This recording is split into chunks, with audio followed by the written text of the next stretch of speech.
the disappearance of space and time, enhanced ability, learning with ease, and creating without thought. If this sounds too good to be true, it's not. It's flow. And we're gonna find out, can flow states bring you happiness? Hey creative cats! Through these creative conversations, we explore topics to help creatives like you make stuff that matters. This video right here is part of a series looking at creative debates throughout history, so if you're interested, check out those right here, and we'll move on up. Flow, being in the zone, runner's high.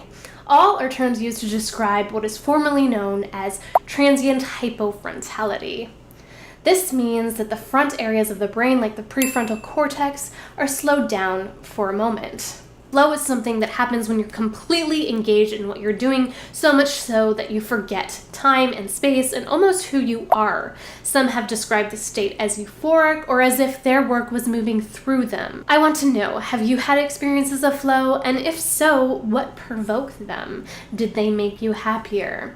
Please, after this video is over, share in the comments below and join the conversation. This debate began in the early stages of flow research, and that's because it was very difficult to prove states of consciousness by measurement. People didn't even believe it existed at the time. In the early 1900s, researcher William James looked into how the brain alters states of consciousness. He found that thoughts did influence the body and is responsible for finding the mind-body connection, also finding evidence for the fight or flight response. Oscar says, hey creative cats.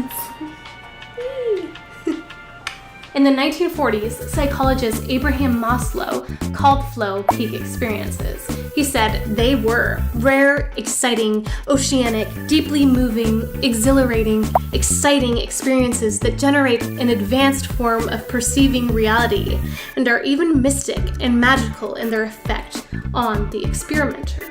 In the 1970s, researcher Mihaly Csikszentmihalyi, that's a mouthful, looked into the causes of happiness. He found that artists and other creators were happy in the state of flow.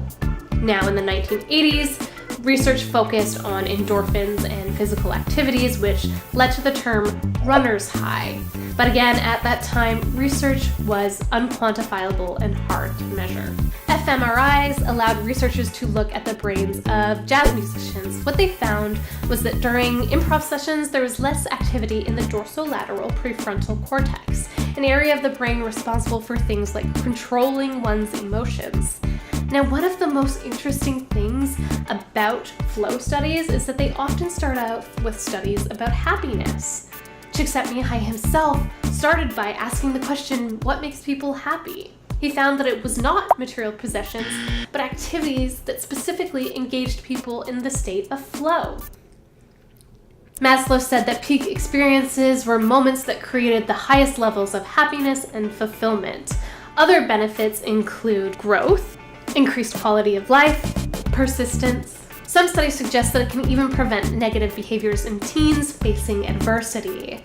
A paper by Csikszentmihalyi and Gian Nakamura says that it can increase the quality of life by endowing momentary experiences with value.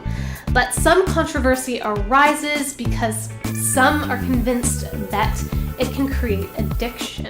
Csikszentmihalyi himself said, enjoyable activities that produce flow have a potentially negative effect. While they are capable of improving the quality of existence by creating order in the mind, they can become addictive, at which point the self becomes captive of a certain kind of order and then is unwilling to cope with the ambiguities of life. Now, because flow research has been so difficult to measure for such a long time, many people question whether it exists at all. How can it contribute to our happiness if it doesn't even exist? What do you think? Have you had your own experiences of flow, and what was it that caused it? Remember to share in the comments below. And if you want to know more about flow and how to create it, just keep an eye out because I'll have an upcoming video on that soon. My name is Sarah. If you want to contribute in more creative conversations, consider subscribing. And until next time, keep making stuff that matters. Oscar likes being involved all the time.